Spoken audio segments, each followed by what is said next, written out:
శిల్పకళా వేదికలో జరుగుతున్న రైతు భరోసా సభలో డిప్యూటీ సీఎం భట్టి విక్రమార్క మాట్లాడుతున్నారు. లైవ్ చూద్దాం. పండించిన పంటకు సంబంధించినటువంటి కొనుగోలు అవసరాల గురించి కూడా తెలుసు కాబట్టే మీరు పండించినటువంటి ధాన్యాన్ని కొన్ని వేల కోట్ల రూపాయలు ప్రభుత్వానికి అవసరం అయినప్పటికి కూడా వాటిని వెచ్చించి మీ అందరి దగ్గర నుంచి పండించిన పంటని కొనుగోలు చేయటం జరిగింది. అలాగే ఈరోజు మీరు పంట పండించడానికి ఒక భరోసా కల్పించడానికి ఈరోజు నిధులు రిలీజ్ చేసేటువంటి కార్యక్రమాన్ని కూడా పెద్ద ఎత్తున చేస్తూ ఉన్నాం.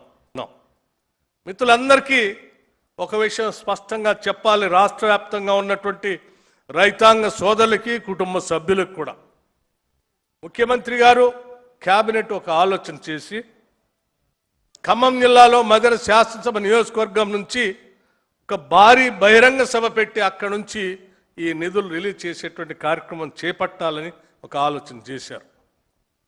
ఆలోచన చేసినప్పుడు రాష్ట్ర వ్యాప్తంగా ఉన్నటువంటి రైతాంగ సోదరులు ఆశీర్వదించడానికి ఆహ్వానించడానికి సిద్ధంగా ఉన్నారు.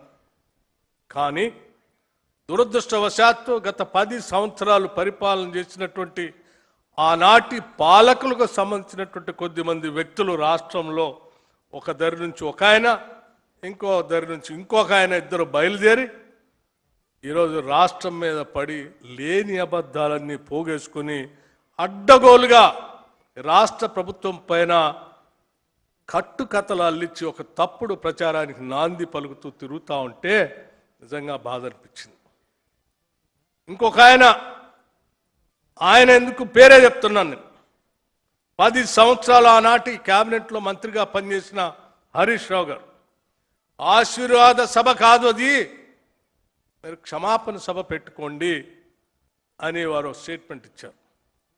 నిజంగా ఈ పెద్ద మనిషి 10 సంవత్సరాలు ఏ రకంగా అసలు మంత్రిగా పనిచేశాడనేటువంటి ఆలోచన నాకు కలిగింది ఆయన స్టేట్మెంట్ చూసిన తర్వాత.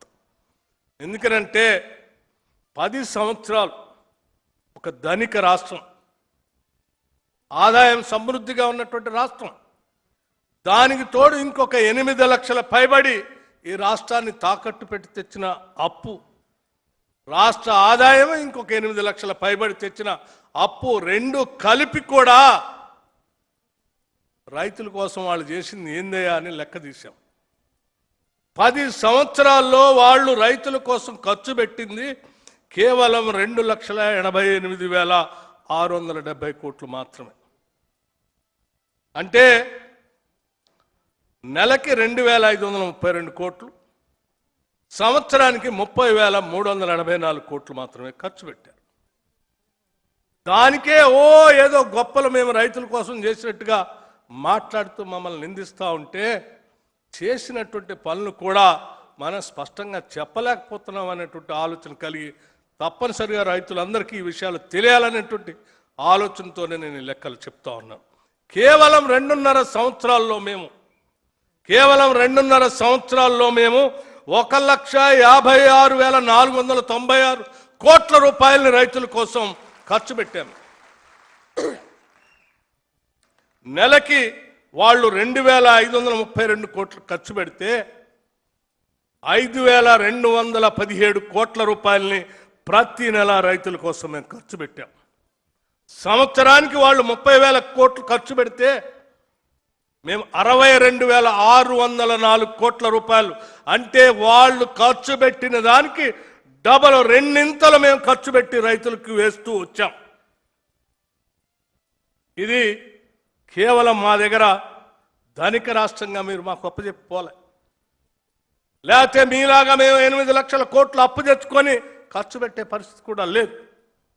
మీరు చేసినటువంటి అప్పులకు సంబంధించి 8 లక్షల పైబడినటువంటి ఆ అప్పులు కడుతూనే కేసీఆర్ చేసిన 8 లక్షల కోట్ల అప్పుకు సంబంధించి మేము కేవలం ఈ 2.5 సంవత్సరాల్లో 2,08,557 కోట్ల రూపాయలని అసలు అప్పు బ్యాంకులు కడుతూనే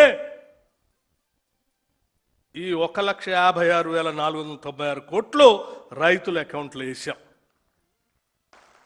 ఒకవేళ ఈ కేసీఆర్ 8 లక్షల కోట్ల రూపాయల అప్పు చేసి ఉండకపోతే మమ్మల్ని తాకట్టు పెట్టి ఉండకపోతే ఈ 2.5 సంవత్సరాల్లో మేము బ్యాంకులు కట్టినటువంటి అప్పు అసలు 2,08,557 కోట్ల రూపాయల్ని ఈ రైతుల కోసం, ఈ రాష్ట్రం కోసమే ఖర్చు పెట్టేవాళ్ళం కదా. ఈ రాష్ట్రానికి ఖర్చు పెట్టాల్సినటువంటి 2,08,557 కోట్లు కేసీఆర్ తెచ్చిన అప్పులు కట్టడానికే అయిపోయినాయి కదా. అవి కడుతూ కూడా మీకంటే డబలు రైతుల కోసం మేము ఖర్చు పెట్టాం కదా.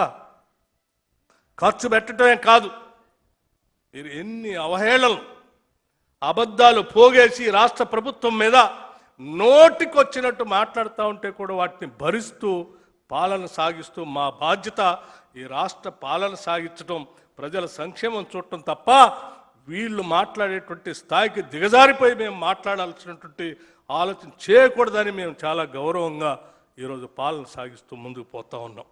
అయినా కూడా ఇంకా బరి తెగించి లేని ఉన్నట్టుగా, ఉన్నాయి లేనట్టుగా కట్టుకథలు సృష్టించి రోజుకొక అబద్ధపు ప్రచారంతో ఈరోజు రాష్ట్రం మీద బరి తెగించి ఓ పక్కన బావా, ఇంకో పక్కన బాంబర్ది తిరుగుతూ ఉంటే అనిపిస్తూ ఉంది, ఎక్కడ న్యాయం ఇది?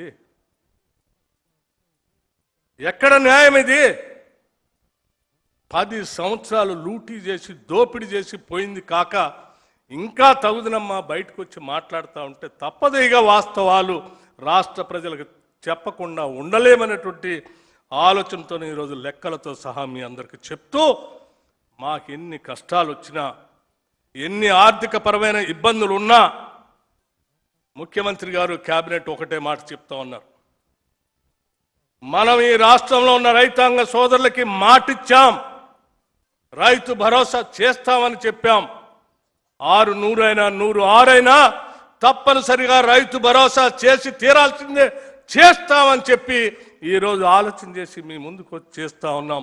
భవిష్యత్తులో కూడా తప్పనిసరిగా చేసే కార్యక్రమాన్ని చేపడతాం తప్ప మేము అబద్ధాలు చెప్తూ పొద్దు గడిపేటువంటి కార్యక్రమం మాత్రం చేయమని చెప్పి స్పష్టంగా చెప్పటానికే మధిర శాసనసభ నియోజకవర్గంలో ఈరోజు 30వ తారీఖు నాడు భారీ బహిరంగ సభ పెట్టి అక్కడ నుంచే ప్రకటిద్దామనంటే కూడా వర్షం పడితే దాన్ని ఏమైనా పోస్ట్పోన్ చేసుకొని 4 రోజులు ఏకుండా ఉంటారేమో అనేటువంటి ఆలోచన కూడా రానియకూడదనే ఆలోచనతోనే ఈరోజు ఇక్కడ ఈ సభ పెట్టి మీ అందరి సమక్షంలో రాష్ట్ర వ్యాప్తంగా అన్ని రైతు భవనాల్లో రైతులందరినీ కూర్చోబెట్టి వేసే కార్యక్రమాన్ని ఇచ్చిన మాట ప్రకారం 30వ తారీఖు నాడు వేస్తామనంటే వేసే కార్యక్రమాన్ని చేపట్టి ఈరోజు మీ ముందుకు పోతా ఉన్నాం. ఇది రాష్ట్ర ప్రభుత్వానికి, ఇందిరమ్మ ప్రభుత్వానికి రైతుల పట్ల ఉన్న నిబద్ధత, మా లక్ష్యం కూడా.